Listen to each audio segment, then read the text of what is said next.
El océano es como una caja negra, llena de peces, algas, arrecifes de coral, cientos de especies que ni siquiera sospechamos que existen y que dañamos porque tratamos el océano como un basural o como una pescadería. ¿Tendrían que vivir humanos ahí para que nos preocupáramos del océano?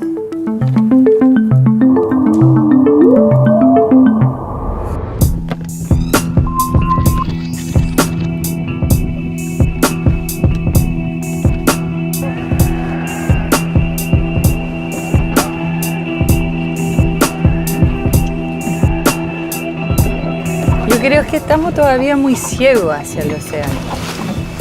Como somos animales terrestres, estamos mucho más conscientes de lo que pasa en la tierra. Cuando desaparece un bosque, los vemos. Cuando desaparece la merluza, el jurel, la anchoveta, la sardina, no lo vemos necesariamente. Y esto siempre parece que uno le puede tirar lo que quiere y el mar absorba todo. O le puede sacar todos los peces, todos los recursos que queremos y no le pasa nada y el mar sigue lleno de peces. Y no es así.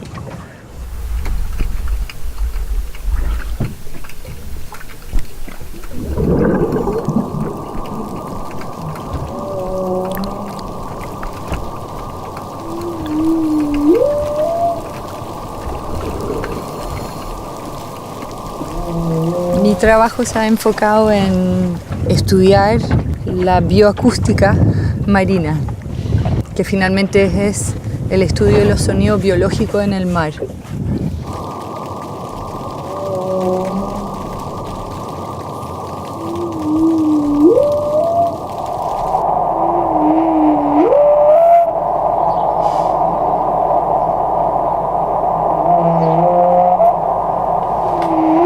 El océano se ha llenado de ruido y con las nuevas tecnologías ahora que tenemos, los hidrófonos, estamos entendiendo cuánto ruido hay en el océano y el efecto que puede tener sobre los mamíferos marinos, los peces, los crustáceos.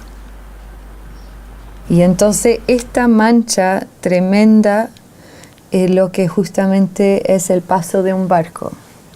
Y como tú ves, o sea, aquí finalmente uno ve los cantos, pero desaparece completamente la señal.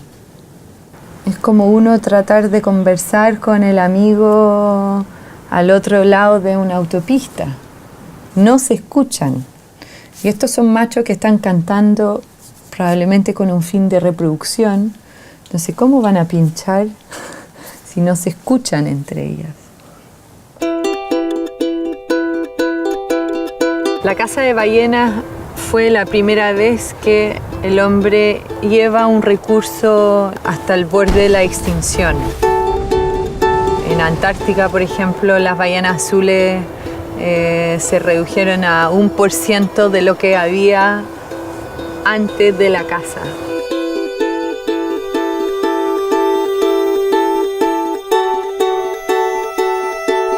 Finalmente en el 83 se firma la moratoria, se cierra la caza y con algunas excepciones hoy día ya no hay caza. Y estamos viendo que muchas de las poblaciones de ballenas están volviendo.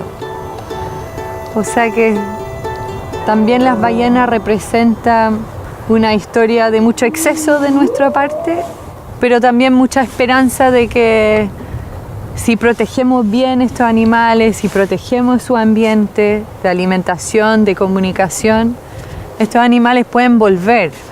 Entonces, hay una conciencia ahí. También son seres que son inteligentes, tienen emociones, son realmente los cerebros y los corazones del mar.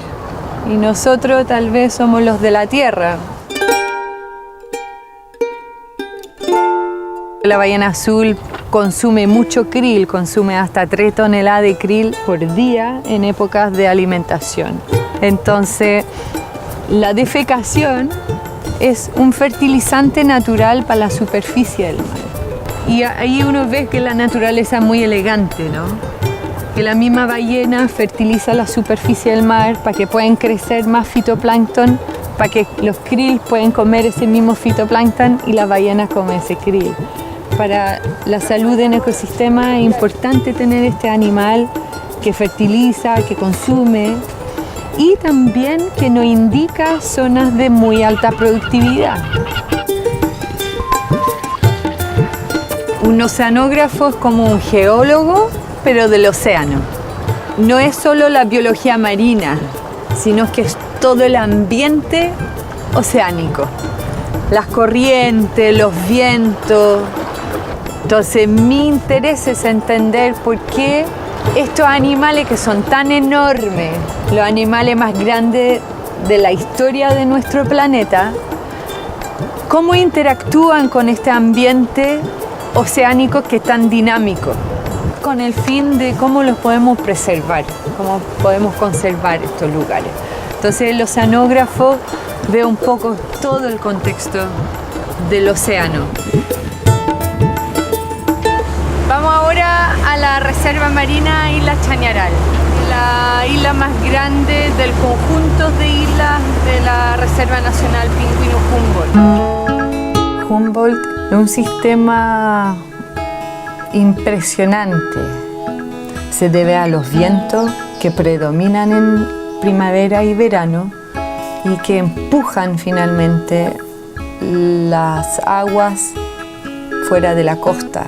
Y eso hace que la surgencia después, las aguas más profundas reemplazan estas aguas superficiales que fueron empujadas fuera de la costa, llega con todo estos nutrientes a la superficie del mar y fertiliza la superficie del mar. Y entonces son siempre lugares muy productivos.